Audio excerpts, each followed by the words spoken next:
speaking of sa trabaho, 'di ba? Lalo ngayon bagyo season. Ang DOLE po nagbigay po sila ng abiso na ang mga employer ay hindi naman na talaga dapat sa pilitang pinapapasok ang kanilang mga empleyado, lalo kapag may mga ganitong baha, bagyo at imposible na talagang makapasok yung kanilang empleyado. Hindi daw po pwede na pinipilit natin kasi syempre karapatan nyo yon na tumanggi dahil kaligtasan nyo na. Kung talaga namang nalagay na siya. Pero kung bahala ka, bukong-bukong lang hanggang lang sa talampakan. Kung sakit ng ulo na maulan dito ba sa amin? Hindi makatawid yung pusa. Hindi mahirap yun, di ba? Magkaganon.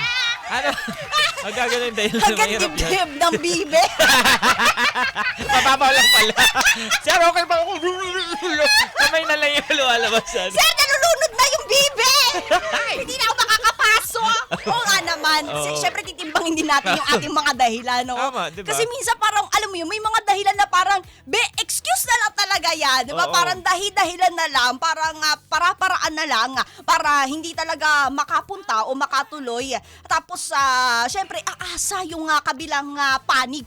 Kabilang panig. Kabilang party. May away sila. Ay, diba? kabilang parties. Oo, paano kung nag-invest na naghanda ng mga pagkain o kaya naman na naglaan ng oras talaga para mapaghandaan yung pagdating mo tapos inindyan mo lang. Minsan may mga ganong pangyayari na na halimbawa, meron kang isang bagay na sabihan ganito tapos hindi ka nakaread. Pero pwede mo naman, depende din yan sa mo, sa sitwasyon din talaga. sa lagay. Totoo naman. Ganun din naman yan. Wala na lang talagang pilitan at syempre intindihan na lang din talaga. Naman. Pero yan ang pinaka-the best doon. Pero kung kaya talagang pumunta, alang-alang doon sa taong umaasa at nagtiwala sa iyo, 'di ba?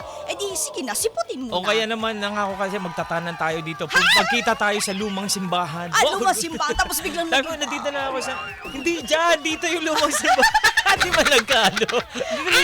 dito lang nagkatuluyan. Ano ba yan? Ibig sabihin, it's a sign. Uy, actually, di ba sabi nga nila, yung mga bagay na hindi rin natutuloy o kaya naman yung may mga obstacle course kang biglang sumusulpot sa harapan mo, minsan sign na rin yun na parang hindi ka talaga dapat tumuloy.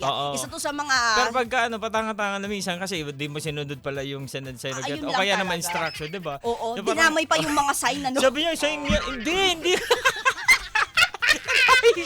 yan sign ka nakakasyungan na nila.